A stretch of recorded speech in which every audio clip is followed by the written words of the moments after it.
Some of the most powerful songs of hope come from the darkest places imaginable. Today, we're going to look at the story behind a hymn that so many people love.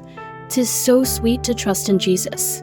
And believe me, the story of unimaginable tragedy and incredible faith behind these words, well, it's something else.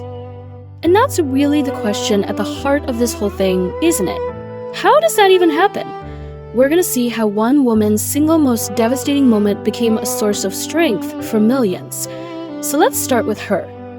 Okay, so to really get this hymn, you've got to get to know the woman who wrote it, Louisa M.R. Stead. Her entire life, even from her early years, was pretty much driven by this one single powerful calling. Let's just walk through her journey real quick. She was born back in 1850 in England, and she always felt this pull to be a missionary. Around 21, she makes the big move to America, life is happening, she gets married, has a family, until one single day, around 1880, that just changed everything. And only 2 years after that day, her experience would become this song we all know. Now, here's what's so compelling. She had this fire in her, this deep, unshakable desire to go to China as a missionary, but her body just wasn't cooperating. Her health was frail. So you have this huge sense of purpose constantly bumping up against a very real, very human limitation. And that brings us to that fateful summer afternoon. The scene is just perfect, peaceful, but it was about to become the backdrop for an absolute, unthinkable tragedy, a tragedy that would reshape her life and, in a really strange way, help her fulfill her calling after all. I want you to just try and picture this. It's a simple family day out. There's Louisa, her husband George, and their little girl Lily. They're just having a picnic by Long Island Sound. It's one of those perfect, normal, happy moments, right before their entire world just fell apart. And then, just like that, the peace is shattered. They hear yelling. A boy is out in the water, drowning. George doesn't even think. He just dives right in to save him.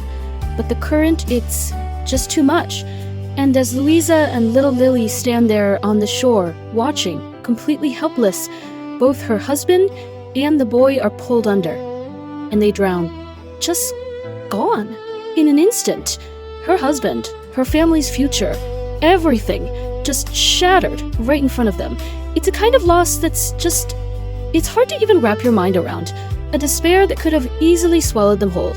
So what do you do after that? Where do you even go from there? Well, in the middle of all that crushing, suffocating grief, Louisa turned to the one thing she had left. She turned to her faith. Not with anger, but with just this simple, desperate need to trust something. Anything. And right there, in that moment of just pouring out her soul, these words came to her. This wasn't some piece of poetry she was trying to write. This was a prayer. It was a lifeline. This verse became the anchor for her and Lily. It was this raw, honest decision to trust right in the middle of the absolute worst storm of her life. But here's the thing. A prayer this powerful, it wasn't going to stay private for long. Pretty soon, what started as a beacon of hope for one broken family was about to be shared with the rest of the world. So you've got these two key people who brought this hymn to life, right? You have Louisa, who provides these soul-wrenching words that came directly from her pain. And then you have this famous hymn writer, William J. Kirkpatrick, who comes along and sets them to a melody that you just can't forget. And would you believe it, just 2 years after that horrifying day, the hymn gets officially published. It appeared in a hymnal called Songs of Triumph. And from that moment on, Louisa's very private declaration of faith began its very public journey. And man, what a journey it has been. This song didn't just have its moment and fade away. No way. Its power has just grown and grown, creating this incredible legacy, a true testament to what unshakable faith looks like.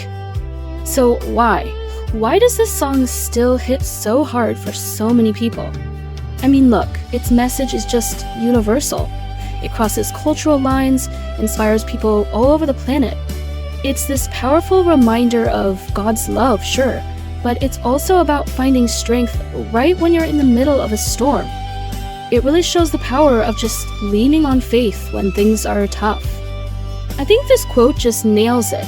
This hymn isn't about pretending that bad things don't happen. It's about what it looks like to have faith right in the middle of it all. It's a testament to a faith that holds on, even when it's really, really hard. So, when you boil it all down, the story of this hymn is the story of Louisa Stead. It's a story that starts with an absolutely devastating loss, but it ends in this incredible triumph of the human spirit. Her personal tragedy was somehow redeemed, transformed into a song that's helped countless other people get through their own storms.